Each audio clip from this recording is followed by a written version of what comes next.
So another friend bit the dust before the New Year's, but we'll talk about that in a minute. This is Sleep Grandma with you again. I just wanted to show you real quick that you don't need to be fancy when you want to paint. Okay, these are just cheap water paints that I got, and you can buy them at any store. You know, I don't know, they're like $5, maybe sometimes less. You can get the little, series of the real cheap colors. It's just to get you started, okay? This is just some paper, it's just, I think it cost me two something for this big board, so I just cut it in half. But it doesn't have to be fancy. I was painting with my fingernails that I got done before Christmas. And I also have these little cheap brushes. These are even makeup brushes, some of them. It doesn't matter. You can paint with, I was painting with my little hair barrette. This little thing here to get the, that kind of effect. But I just wanted to tell you that another friend of mine bit the dust before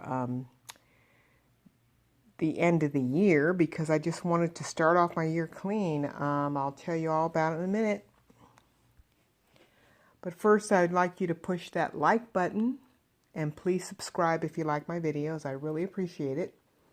I rarely say that in any of my videos, but I want to start saying that because I would love some more likes, comments, and subscriptions. So what happened was I had this neighbor that lived upstairs when I lived in California, which was about 4 years ago. And we became really good friends, and we used to hang out, and really have these long, meaningful talks. So she's a good person and everything. But so what happened was that when I moved to Georgia, we kept in touch on occasion. Every time I went back to California, which has been quite often, I would get in touch with her, and I would make it a point to meet up with her. And she would make it hard, for me to meet up with her, and it was frustrating. So this last time I went to California to visit a sick friend, I didn't tell her that that I was coming, but I had called her a couple of months before and she didn't answer. Oh no, she did answer. She said she was on her way to work. She would call me back, and she never called me back. So then when I went to California this last time in August, I ran into her at the store. I was shopping with my sick friend. And she came up behind me and said, "Why didn't you tell me you were here in California?" And I was like, "Oh, geez." So I told her that, I was with my sick friend and that I was going to get in touch with her. And so we talked a minute, and then we agreed that she would get in contact with me later, like that evening or the day after, because I told her, I said, I'm going to be here for 17 days, so, text me and we'll agree on a place to meet and time and stuff. And she said, okay, fine. Well, I was there the whole 17 days, and I didn't hear from her at all. So then I went back, came back to Georgia, and I don't get a call from her until, let's see, that was back in August. I don't get a call to her until right before Thanksgiving. And that's months later, right? So then I didn't answer. I was just like, you know what? You're always making everything so hard. So then she apparently called me again, but I didn't get that call. It was on my voicemail. Now, mind you, I got busy with Thanksgiving and, Christmas, and then I went to Chicago to see my daughter, blah, blah, blah. Well, I'm all over the place, busy as, going nuts with the holidays and stuff. And so I didn't get her message until, like, the day after Christmas. So, like, on Christmas Day, I sent her a little, Christmas wreath wishing her a Merry Christmas. And she texts me back, "Who is this?" So, coincidentally, later on that afternoon, I checked my messages on my voicemail, and her voice was on there. So I'm like, what? Wait a minute. Now, if she left me a voicemail a couple of days ago, whenever she left it. How come she's asking me, who is this? So, I was just like, man, whatever. So then, right before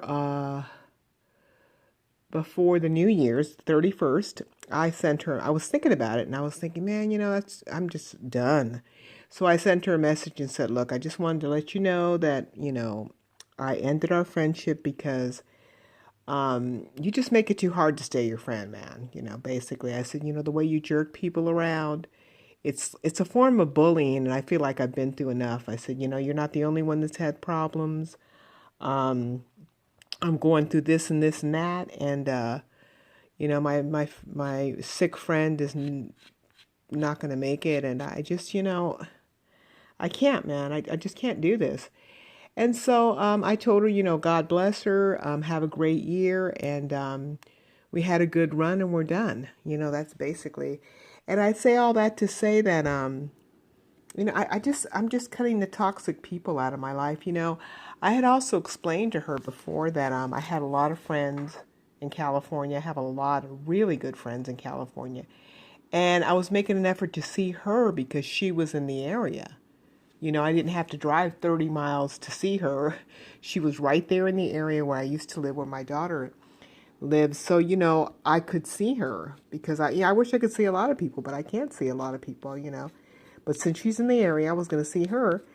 And, she was jerking me around talking about we had agreed at a date and time. And she said she had the morning of, I happened to call her just to confirm, hey, so we are going to meet at 11 o'clock. Oh, I have a doctor's appointment. And then she calls me an hour later and tells me, oh, but we can meet up for coffee. What's going on? I don't get it. So, I don't know if that's a form of getting attention. I don't know what that is, man, but I just can't. I can't. And the reason I'm saying this is because, sometimes if people are nice people, if they don't fit with your lifestyle, or my lifestyle, I'm sorry, I can't. Can't do it. Won't do it. I can't and I won't. For me, friendship is about working together, cutting each other some slack, being there for each other, and understanding. No, we can't always get in touch, but you can send me a text and say, hey, sorry I didn't call you back, or, I'm really busy right now, something. Give me something. And especially if we agree on something, on a date and a time, or just say I can't make it today or whatever. Don't jerk me around. So I just wanted to say that because it's hard losing. I mean, she's a good person basically, but I just don't know. Sometimes people have issues where they feel like they have to exert some kind of I don't quite understand it because I don't have that issue, thank God.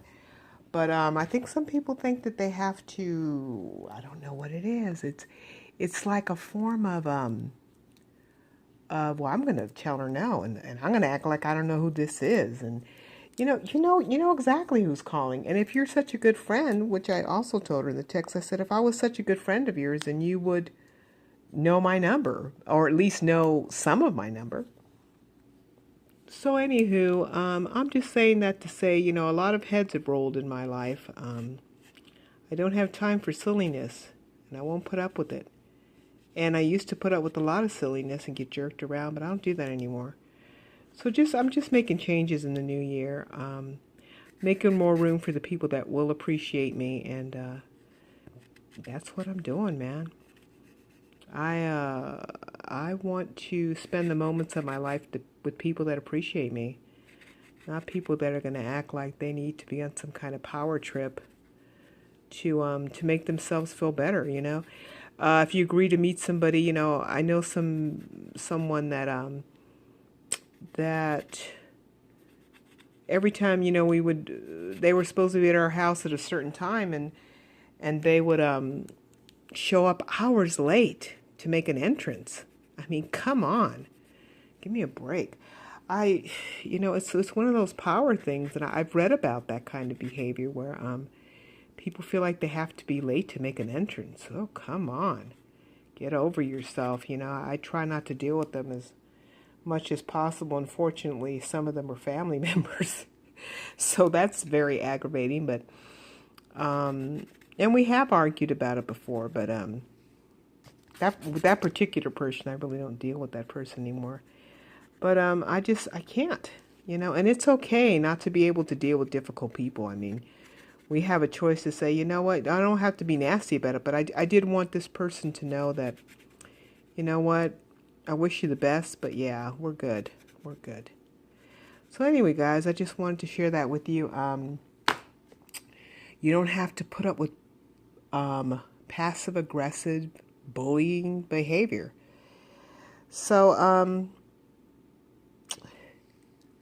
I hope you guys are having a great day. I hope you're making it a great day. I hope you're making it a serene day. And please give me a like.